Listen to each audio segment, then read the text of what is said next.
Iglesia Bíblica Evangélica de Cristo presenta la palabra de verdad.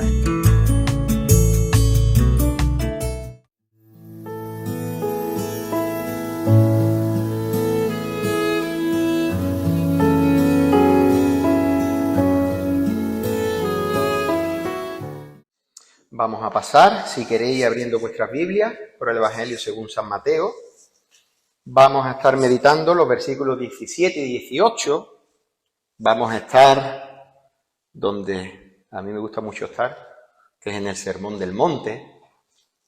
Esto es un sermón pues que hace como cuestión de unos 3 años tuve oportunidad de predicar. Y pensando, para estar en la misma línea que prediqué el sermón anterior, para el que esté escuchando esto pues en casa o aquí, no escuchará la otra vez, fue el Evangelio Poder de Dios. Entonces, yendo a la misma línea, ¿no? La importancia de lo que hoy vamos a estar viendo un poquito más, la inerrancia de las Escrituras, de la palabra del Señor, lo que es la ley en sí mismo, ¿no? Y cómo el Señor, ¿no?, se refiere a esto mismo, a la ley, ¿no?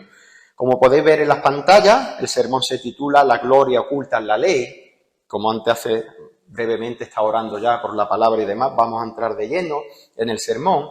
Voy a estar leyendo estos 2 versículos, Mateo 5, 17 y 18, y dice así el Señor en el Sermón del Monte, cuando Él se encontraba en el Sermón del Monte, entra en esta sección y dice: no penséis que he venido para abrogar la ley o los profetas.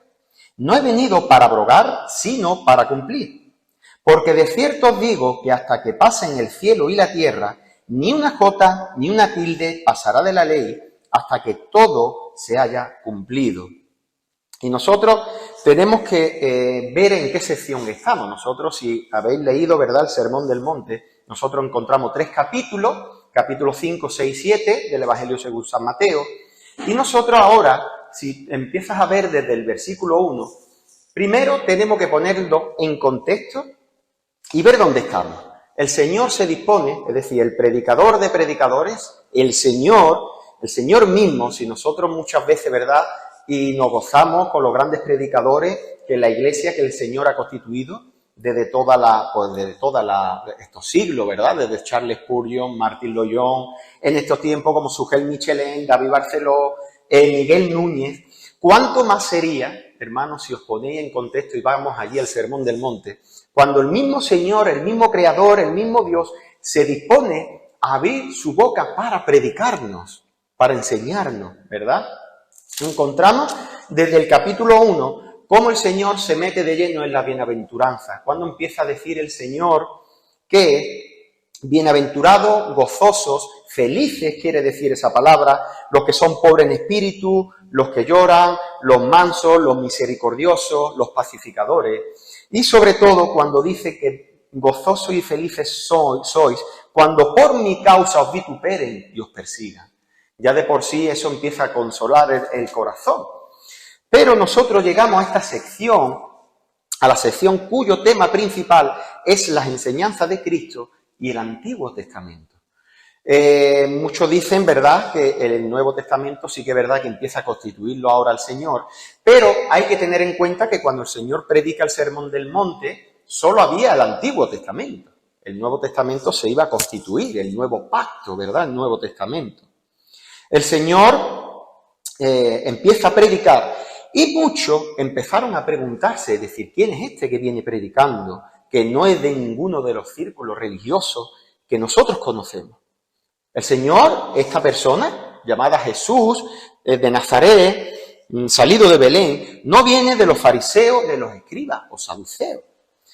Y sobre todo, cuando nosotros nos metemos, y si habíais leído esta sección, muchos empezaron a preguntarse, y hoy muchos se lo preguntan, si el Señor no venía a cambiar la ley del Antiguo Testamento.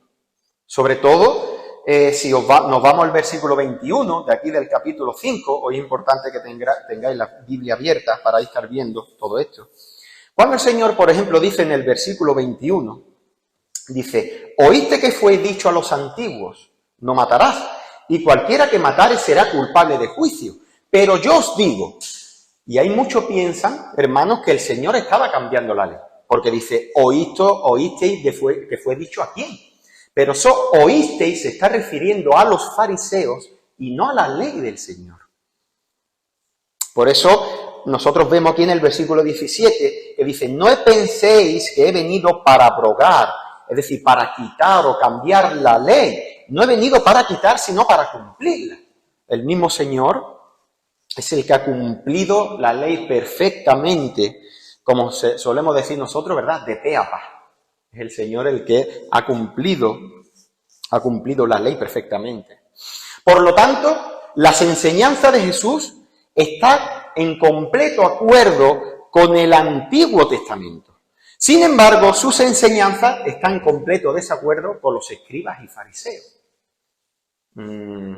Si vemos el versículo 20, el Señor se refiere ahí a ellos y dice, porque os digo, si vuestra justicia no fuere mayor que la de escribas y fariseos, no entraréis en el reino de los cielos. Esto yo entiendo y yo pido sabiduría al Señor porque es muy complicado de explicar y de entender, ¿no? Y más si lo estoy explicando yo, pues es más difícil de entender. Pero sí sabemos que lo que sobre todo se está refiriendo aquí el Señor es que el Señor jamás vino a quitar ni a cambiar la ley, sino a cumplir la ley. Y sobre todo en aquella época, los círculos religiosos, cuando alguien, como hoy pasa en muchos lugares, ¿no? Eran la cara visible de la religiosidad. Cuando alguien tenía una duda, iban a preguntarle a los fariseos si era correcto la interpretación de la Torá, del Antiguo Testamento que ellos tenían. Pero esto tuvo que chocar, hermano. Cuando el Señor, predicando en el Sermón del Monte, dice que si nuestra justicia, la justicia de cualquiera, no es superior o es igual o inferior, ¿no? Si no íbamos a entrar, no se iba a entrar al reino de los cielos. Cuando todos pensaban que los escribas y fariseos estaban teniendo una vida plena religiosa, una vida en obediencia en el Señor, imaginaos, ¿no? Pero resultaba que el Señor dice que no.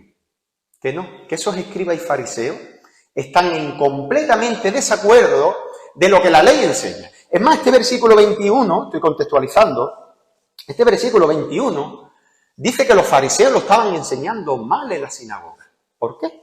Porque dice, oíste que fue dicho a los antiguos, oíste que fue dicho de los fariseos, no matarás, y cualquiera que matare será culpable de juicio. El problema es que los fariseos decían que si tú lo hacías únicamente, el mandamiento de no matarás, si lo hacías únicamente físicamente, si no lo hacías físicamente, no estaba incumpliendo ese mandamiento. Pero el Señor apunta más allá y apunta a las emociones y apunta al corazón. Por eso dice en el versículo 22, pero yo digo que cualquiera que se enoje contra su hermano, pero yo me enojo contra mi hermano, pero yo no lo mato. Eso era lo que pensaban los fariseos. No estoy pecando. Y dice el Señor, sí, porque del pecado salen los malos pensamientos. Del pecado salen los malos pensamientos. Es algo de actitud, ¿verdad? Es de nuestros pensamientos, desde adentro de nuestro corazón. No es que yo me convierto en pecador cuando hago algo, no. Yo hago algo porque soy pecador. Y mis sentimientos son, y mis acciones reflejan lo que verdaderamente soy. Cuando yo me enojo con un hermano, yo ya lo estoy matando desde mi corazón. Y para el Señor, eso a lo que se refiere aquí el Señor, y para el Señor, yo ya lo he matado, aunque yo físicamente no lo haya consumado, pero ya sale desde el corazón. Por eso nosotros vemos que Cristo no vino a anular, a abrogar la ley, sino a cumplirla. Cristo no está anteponiendo su enseñanza a la ley, más bien a la interpretación farisaica de la ley. Así que nosotros, aunque vamos a estar basados en el versículo 17 y 18, donde vamos a estar más tiempo, en el versículo 18. Y ahora, después de que el Señor le dice, no penséis que yo he venido para anular la ley, sino todo lo contrario, para cumplirla. Y esto conlleva los 10 mandamientos de la ley que nosotros conocemos como la ley moral. Todos los mandamientos, que son más de 600 mandamientos, de la ley ceremonial, no quiere decir que el Señor haya anulado que nosotros, que los cristianos, tengamos que matar a un cordero. Eso sigue vigente, pero sigue vigente en la persona del Señor Jesucristo. El cordero inmolado sin mancha es Cristo Jesús, eso queda cumplido en Cristo. El gran sacerdote es Cristo Jesús. Cuando entrábamos al lugar o cuando los sacerdotes tenían que entrar al lugar santo y al lugar santísimo, eso no es que haya sido anulado, sino que Cristo es nuestro sacerdote que entra por nosotros en el lugar santísimo y ahora nosotros tenemos entrada al trono de la gracia. Y después de todo esto, dice el Señor en el versículo 18, porque de cierto os digo que hasta que pasen el cielo y la tierra, ni una jota ni una tilde pasará de la ley hasta que todo se haya cumplido. O sea, el Señor sigue reforzando este pensamiento de que la palabra del Señor y toda su ley no pasará hasta que los cielos y la tierra pasen. Y esto no quiere decir tampoco, es que esto da para 6 sermones y medio, no quiere decir que después de cuando pasen los cielos y la tierra y estemos en el siglo venidero, es decir, estemos ya con el Señor, la ley va a ser anulada. La ley, hermanos, yo he dicho muchas veces que debemos saber qué es. ¿Qué es? ¿La ley es algo que el Señor se inventó de Dios? ¿Se inventó Dios? Ay, pues mira, se me va a ocurrir la no fornicación. Se me va a ocurrir el no matar. No, la ley es el carácter de Dios.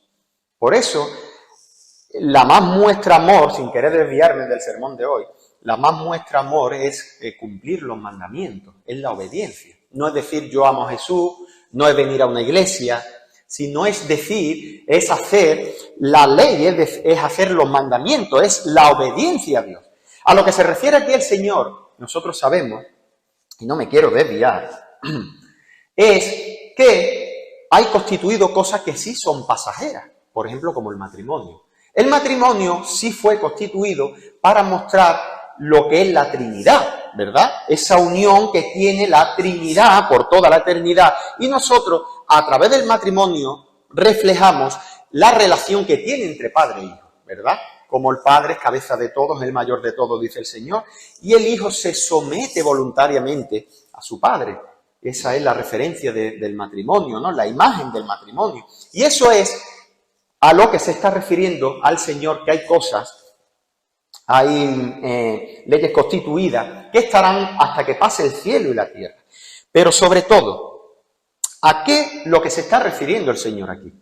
Porque cuando el Señor dice que no pasará de la ley ni una jota ni una tilde, ¿verdad?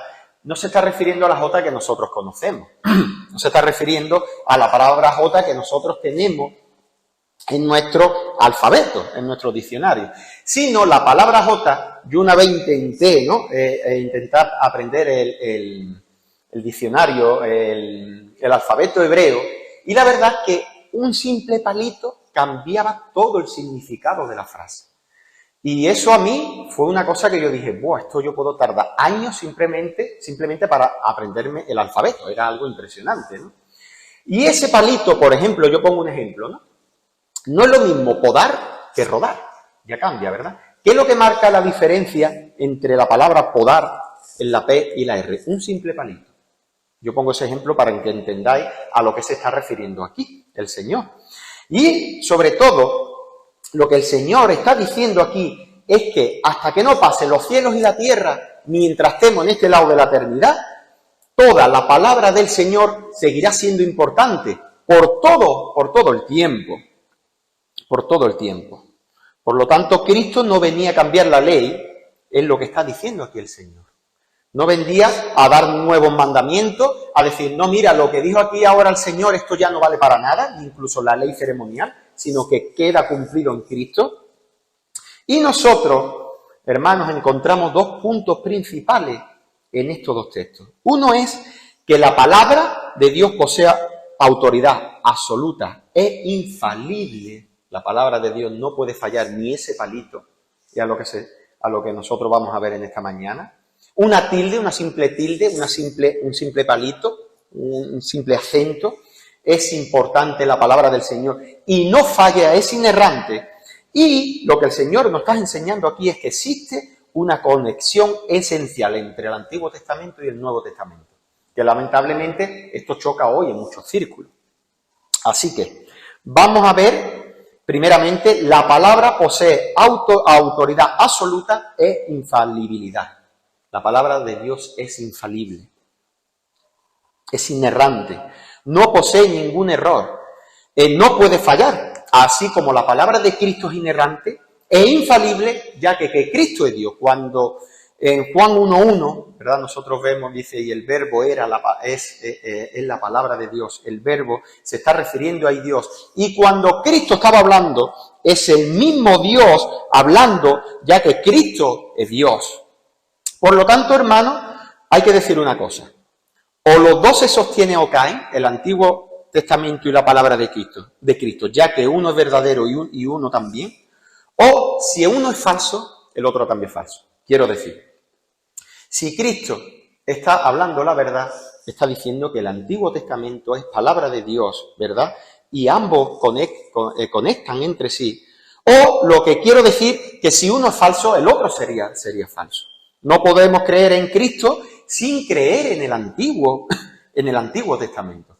Pero sobre todo, lamentablemente, esto está llevando, y para muchos es insuficiente, la palabra del Señor. Muchos no están cumpliendo lo que el Señor está diciendo aquí. Que la palabra del Señor, esa jota, ni esa tilde pasará. Sino que lamentablemente hoy están muchos círculos cristianos y muchos llamados hermanos, están queriendo buscar otras palabras y otras revelaciones fuera de la palabra del Señor. Y yo recuerdo, no sé si recordáis, una película que lamentablemente, y esto no lo digo en círculos no cristianos, sino que se habla mucho de estas cosas en círculos cristianos, como El cielo es real, que era un niño que decía que moría, que iba al cielo, que se encontraba con Jesús, y Jesús le revelaba que iba a venir pronto. Él venía de nuevo a la tierra y empezaba a comunicar estas cosas. Hermano, lo que está revelado ya es suficiente. Y si no está revelado, es insuficiente. Es decir, no hace falta, no tenemos por qué conocer más. Tenemos los 66 libros de la Biblia revelada, donde nosotros creemos que la palabra del Señor es inerrante y no puede fallar. Muchos van buscando historias de personas que han ido al infierno, ¿pero para qué? ¿Para qué? Si el Señor ya dijo del infierno lo que Él quiso decir y tenía que decir. Lo que pasa es que al ser humano le gusta en su naturaleza esas películas de acción de Hollywood, ¿verdad? Los sentimientos cuando van de un lado a otro. Pero sobre todo el problema es que quieren salir de la verdadera autoridad bíblica. Les aburre la palabra.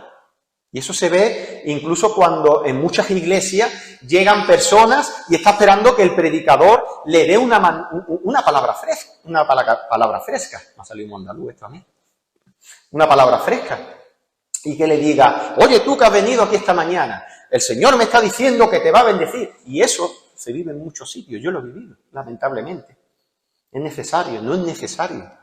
No es necesario. La palabra de Dios está completa y es suficiente, es inerrante, infalible. Muchos necesitan eso, ¿no? Sentir experiencias, llegar a una iglesia una mañana y recibir cosas nuevas que están en la palabra, no abren sus Biblias en toda la semana y espera que, recibir como una revelación sobre su vida personal. Y yo, hermano, yo cuando me voy a la Biblia, de Génesis y Apocalipsis, veo un plan de redención que todas las promesas y todas las profecías apuntan a Cristo. No apuntan a mi negocio, no apuntan a si voy a encontrar un marido, una mujer, si me va a ir mejor o peor en la vida, si de 2 o 3 hermanos que veo o hermanas que veo en la iglesia, si quizás ese sea mi cónyuge el día de mañana. Eso nos dice la palabra del Señor. La palabra del Señor desde Génesis 1, y así mismo nos enseñan los apóstoles en el Nuevo Testamento, está apuntando, la ley del Señor está apuntando a Cristo Jesús. Por eso yo he titulado hoy el sermón, la gloria oculta en la ley, porque la ley refleja el carácter de Dios.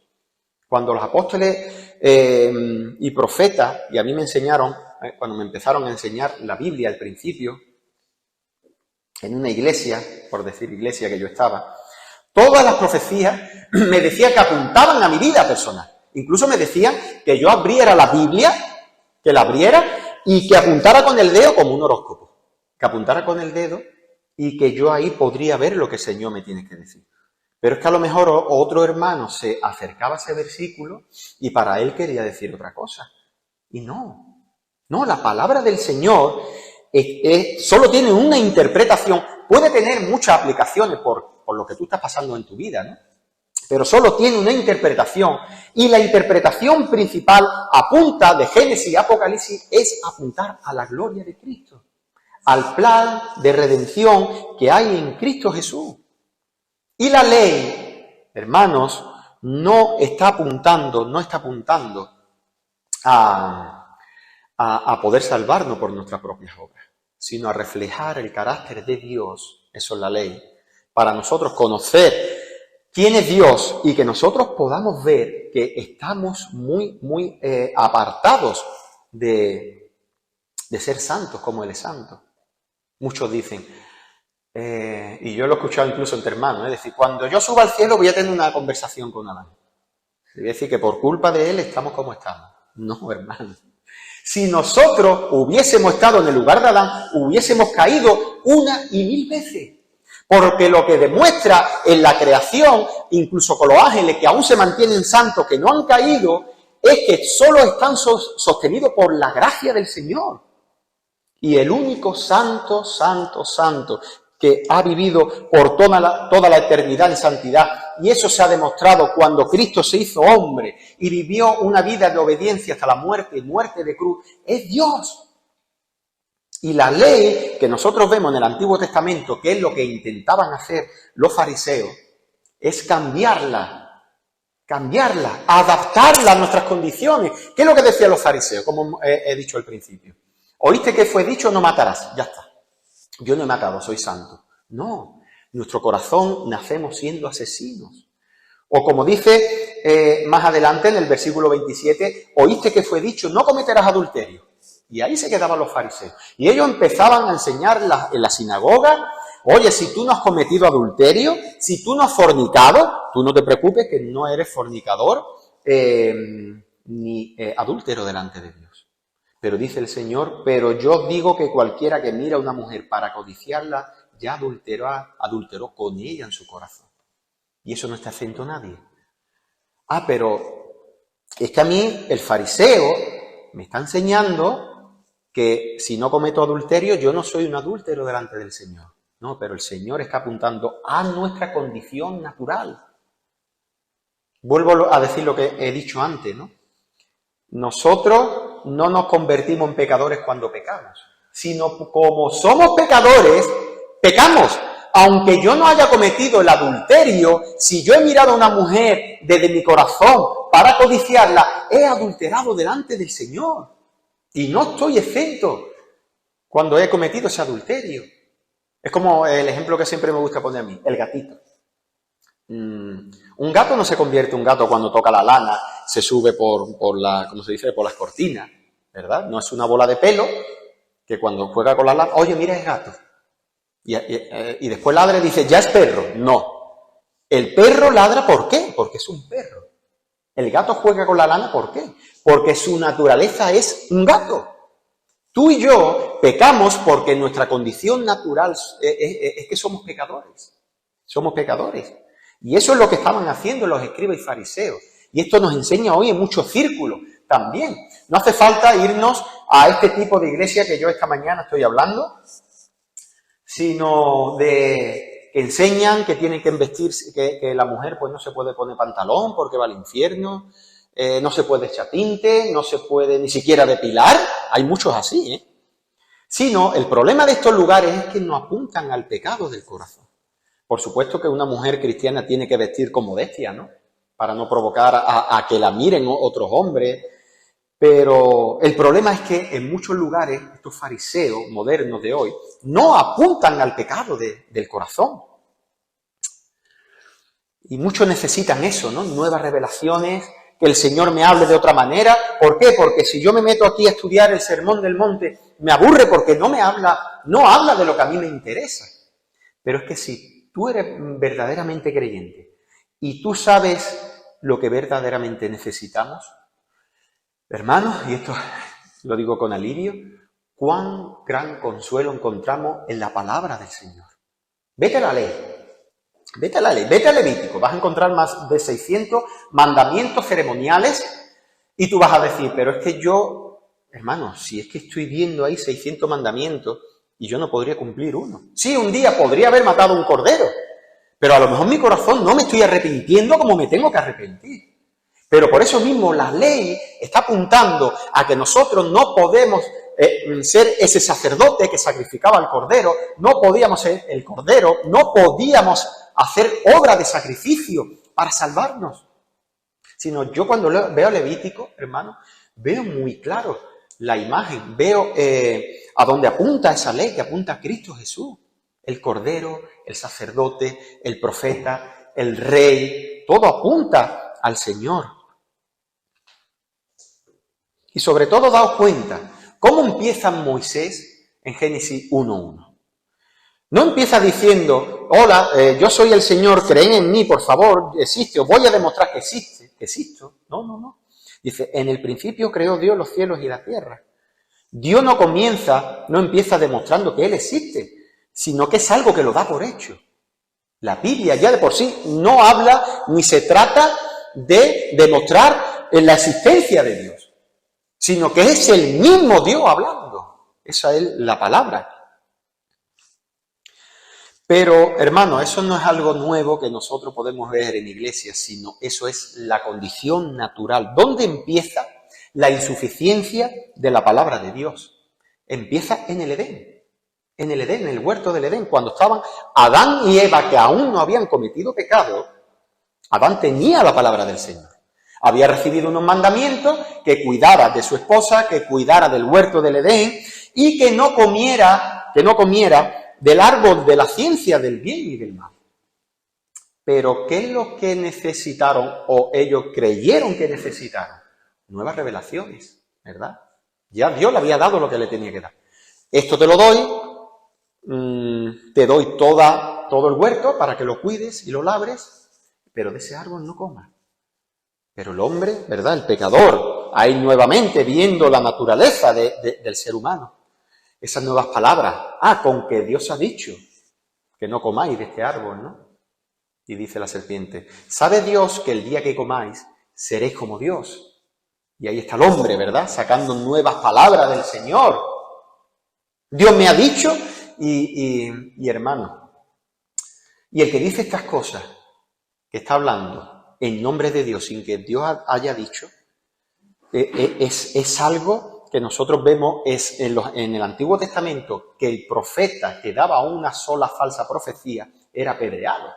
Nosotros no vamos a apedrearlo, ¿no? Es algo simbólico.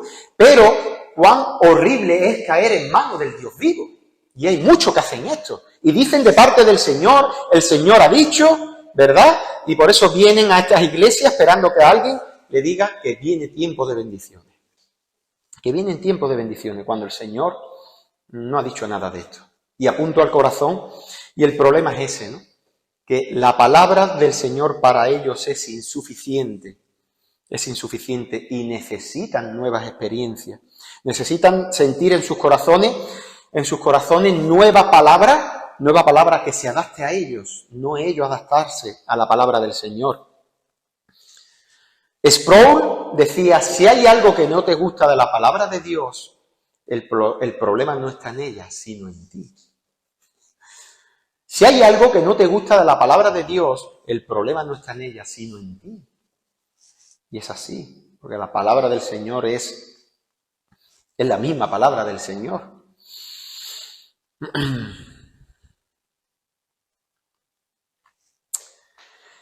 Y esto nosotros lo encontramos, porque claro, hay muchas personas que dicen, oye, vale, se puede predicar la palabra, pero ¿no sería bueno, por ejemplo, hacer un culto y a ver si alguien, por ejemplo, a través de las oraciones que nosotros podamos hacer, una persona sana o una persona se levanta de la silla de ruedas o una persona quizás hasta incluso resucite de entre los muertos?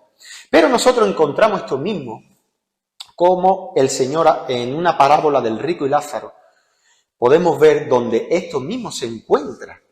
Y solo a lo que el Señor se refiere, que solo es a través de la palabra del Señor, es como van a creer. Conocéis esta parábola donde dice que Lázaro era un pobre que se sentaba todos los días, a la puerta del rico. Era tan pobre que tenía llagas y ansiaba saciarse de las migajas que caían de la mesa del rico.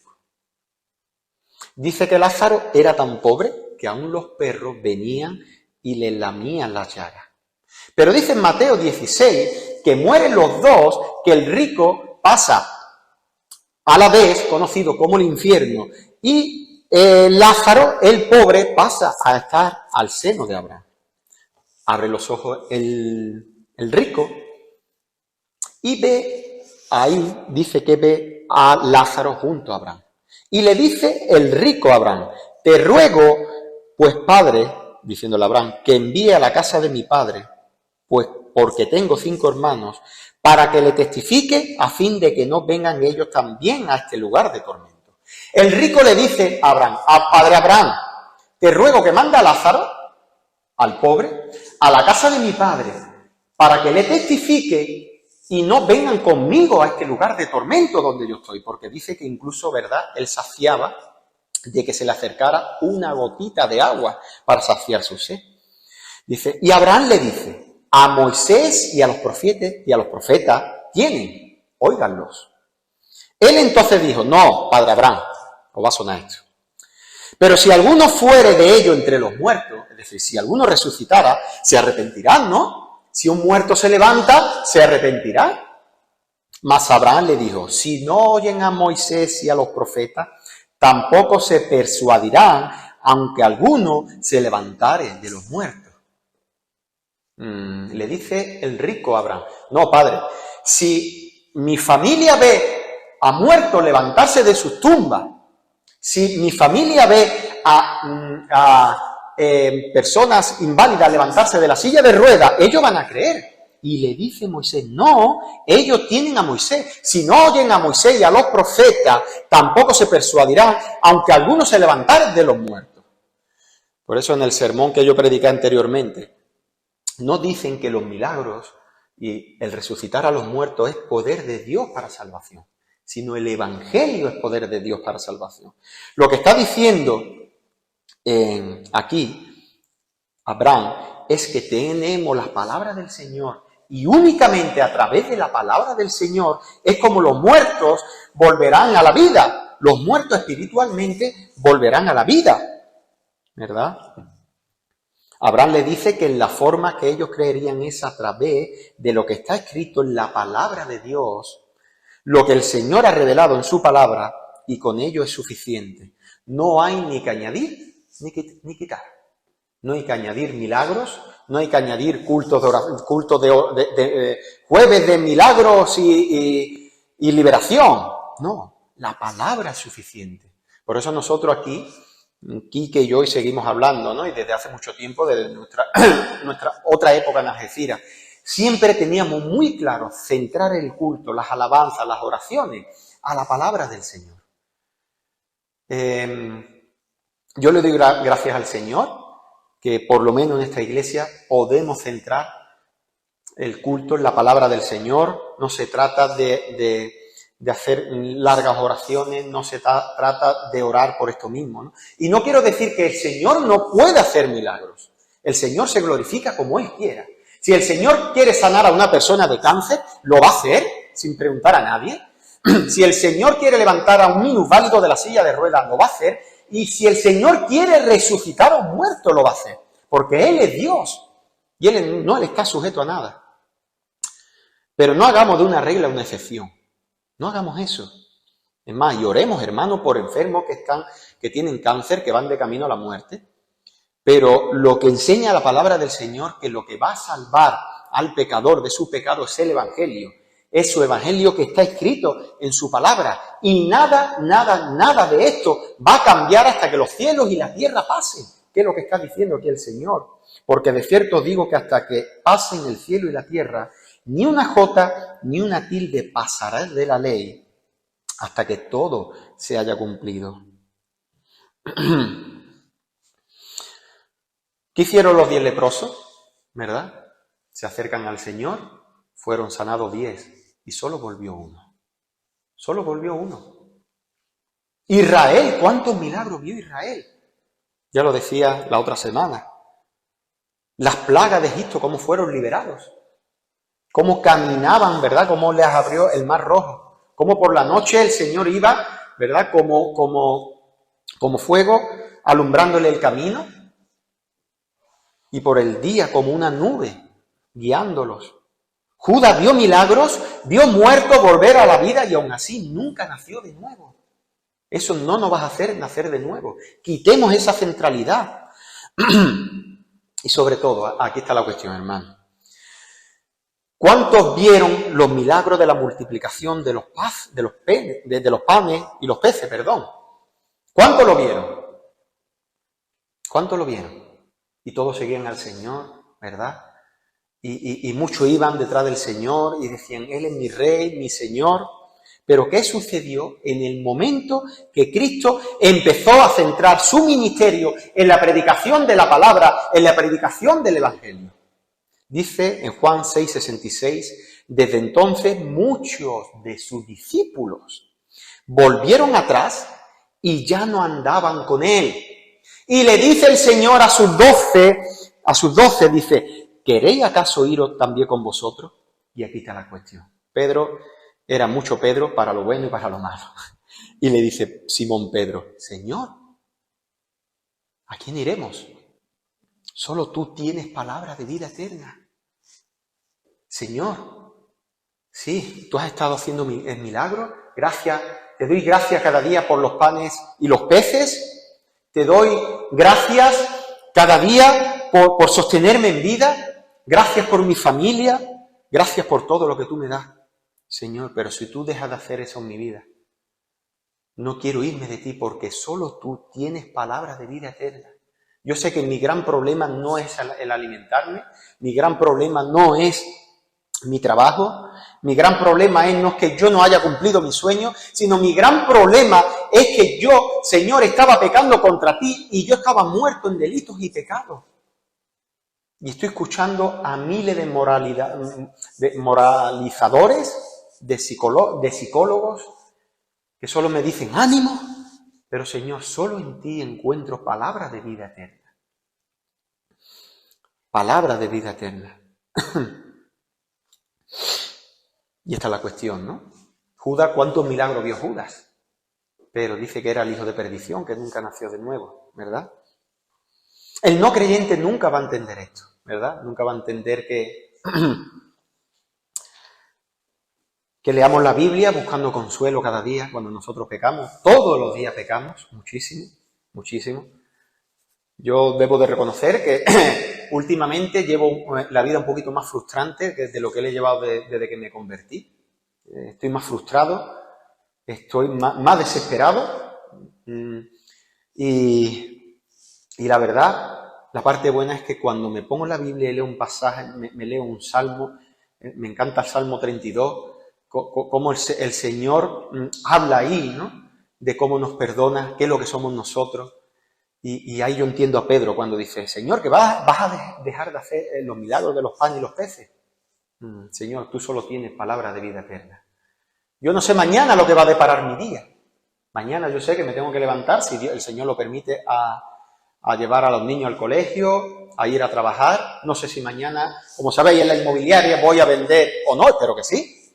Pero si ese no, si es que no, yo espero mañana terminar mi día diciendo, Señor, una cosa no me ha faltado, es que solo tú tienes palabra de vida eterna. Al igual que tú, hermano, al igual que tú. Mañana no sabemos cómo va a deparar tu día, no sé lo que va a deparar, te va a ir bien en el trabajo, desde la pérdida de un familiar, desde cualquier cosa, no sabemos.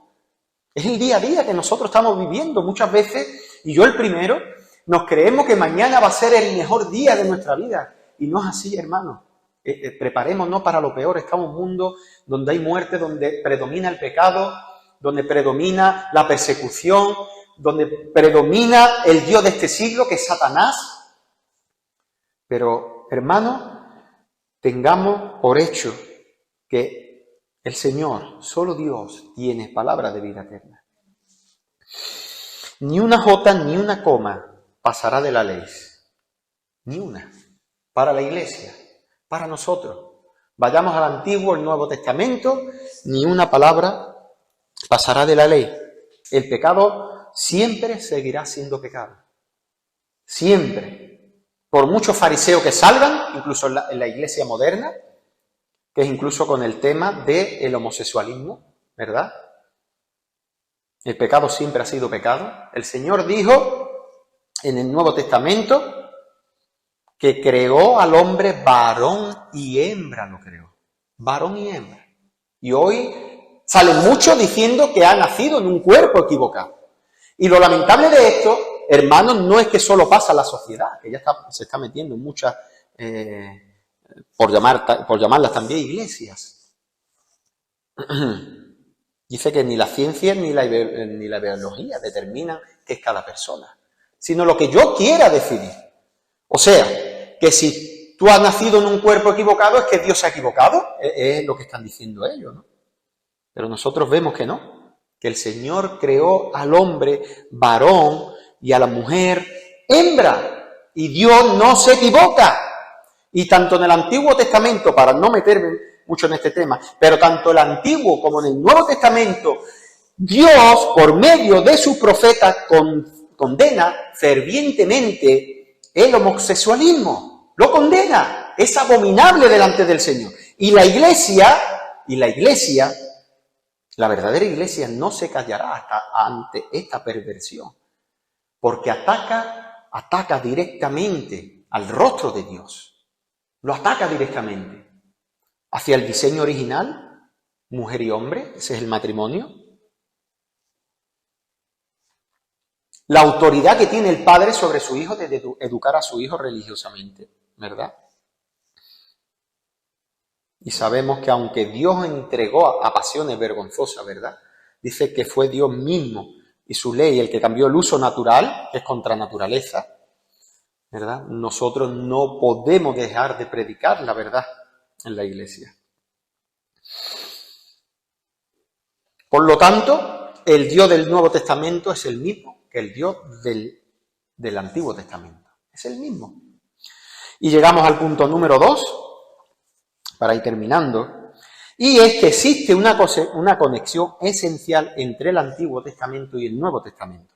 ¿Por qué digo yo esto? Porque hay muchos que cuando están leyendo el Antiguo Pacto, ¿verdad?, el Antiguo Testamento, piensa que es una historia totalmente diferente al Nuevo Testamento.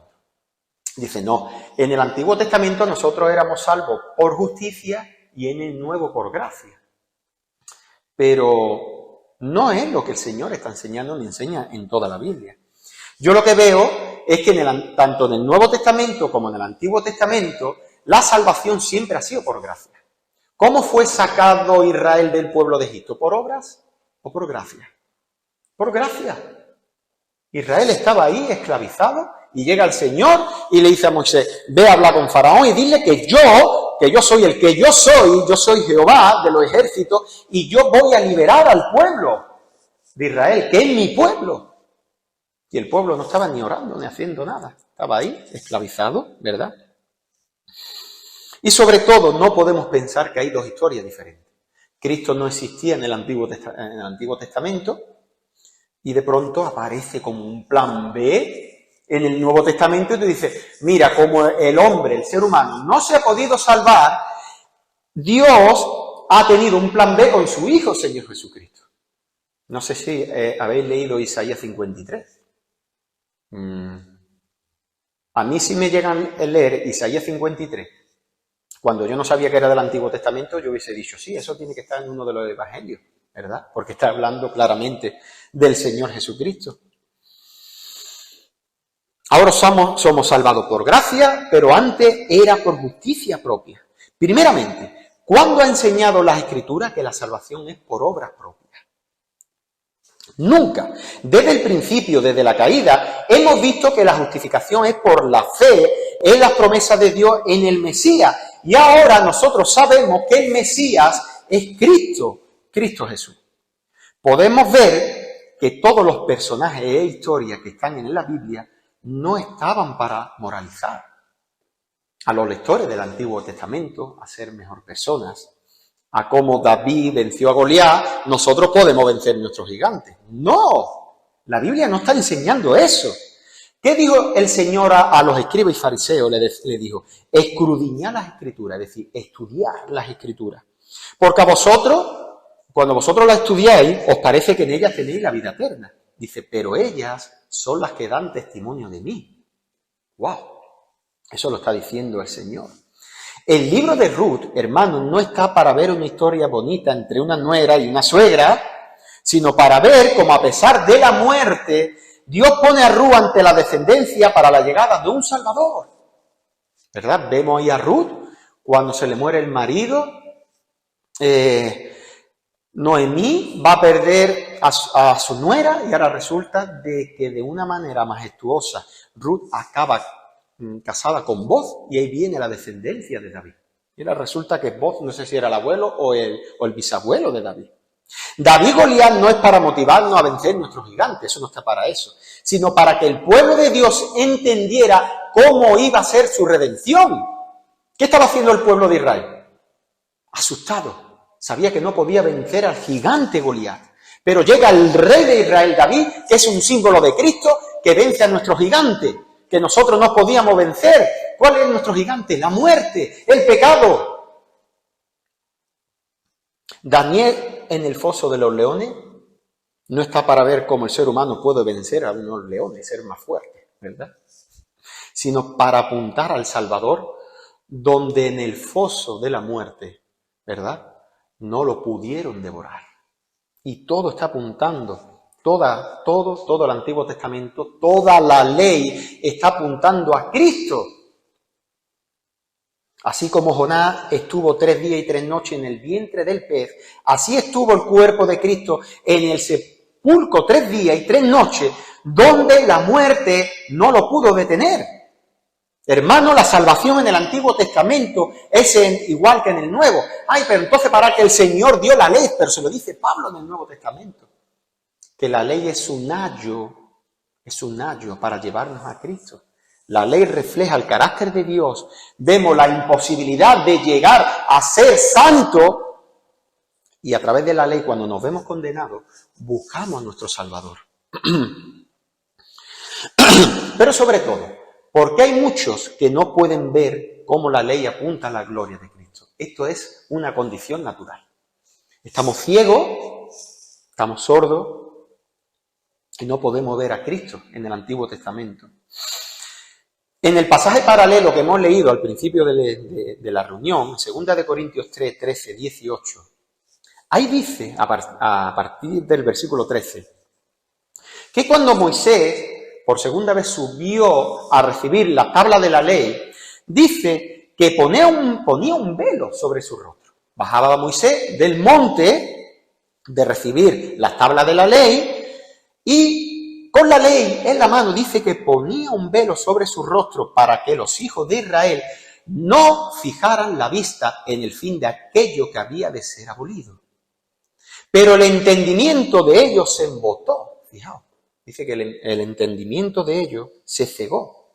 Porque hasta el día de hoy, cuando leen el antiguo pacto, le queda el mismo velo no descubierto. ¿Y quién es el velo? Dice, el cual por Cristo es quitado. Y aún hasta el día de hoy, cuando se lee a Moisés, el velo está puesto sobre el corazón de ellos. Pero cuando se conviertan al Señor, el velo se quitará, porque el Señor es el Espíritu, y donde está el Espíritu del Señor, allí hay libertad. O sea, lo que está diciendo Pablo aquí es que cuando Moisés, destacando en Éxodo 34, que cuando Moisés bajaba con las tablas de la ley, dice que resplandecía una gloria en el rostro de Moisés, de tal manera que los hijos de Israel no podían mirar y se ponía el velo como algo que había de ser abolido, esta ley. Pero dice que ese velo, cuando ellos leen la ley, cuando leen la Torá, cuando el no convertido lee el Antiguo Testamento, no puede ver la gloria, porque dice que cuando se quita el velo, la gloria representa a Cristo. Por eso dice, la cual por Cristo es quitado. Moisés bajaba con la ley, iba resplandeciendo la gloria de estar en la presencia del Señor y se tenía que poner el velo. Pero fijaos, hermanos, cuando los judíos miraban a Moisés solo veían la ley, no veían la gloria de Dios en la ley. Por eso la gloria oculta la ley. La gloria esa es, ¿no?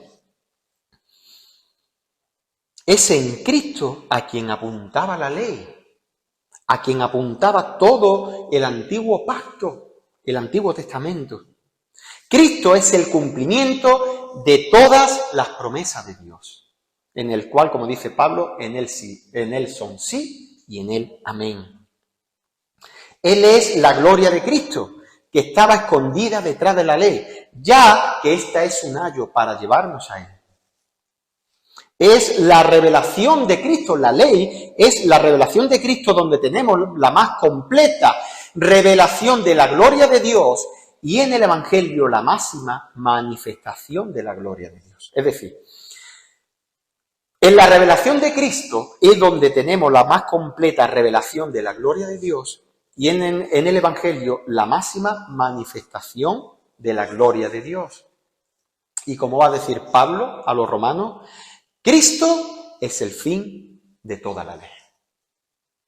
A causa del velo no puedes ver la gloria de Dios en Cristo Jesús. Por eso muchos hoy, cuando están leyendo el Antiguo Pacto, cuando están leyendo la Biblia, ven de todo menos a Cristo. Ven todo. Ven su negocio, vuelvo a repetir, ¿no? Ven la ley como fin para cumplirla. Y si esto está ahí es que yo la puedo cumplir. Y me empiezo a hacer normas a mi imagen y semejanza. Lo que pasa es que muchas veces eso es para uno, es igual que los fariseos. Yo sí lo cumplo, pero para ti es diferente, para ti es más legalista la palabra. Y apunto de otra manera, ¿no? Pero dice que a través de la obra redentora que hace el Espíritu Santo, cuando nos da vida y podemos ver la gloria de Cristo, entendemos y decimos, esa es la majestuosidad de Cristo Jesús. Él es el único que ha cumplido la ley a ciencia cierta. Él es el único. Eso se imputa en nosotros y nosotros ahora delante de Dios nos presentamos como si nosotros hubiésemos cumplido toda la ley. Por eso Cristo es nuestro Adán, Cristo es nuestro David, Cristo es nuestro José, Cristo es la peña de Oré que recibe el golpe de la justicia de Dios, Cristo es nuestro Rey, nuestro Profeta, nuestro Sol de justicia, tabernáculo, cordero, sacerdote. Todo esto había debajo del velo, pero por la gloria de Cristo es quitado. Y termino leyendo a Pablo, en los Romanos dice Pablo, porque el fin de la ley es Cristo, para justicia a todo aquel que cree. Pues la Escritura dice, a todo aquel que en él creyere no será avergonzado, porque no hay diferencia entre judío y griego, pues el mismo que es Señor de todo, es rico para con todos los que le invocan, porque todo aquel que invocar el nombre del Señor será salvo. El fin de toda la ley es Cristo y la gloria oculta que había detrás de la ley es Cristo Jesús. Vamos a orar.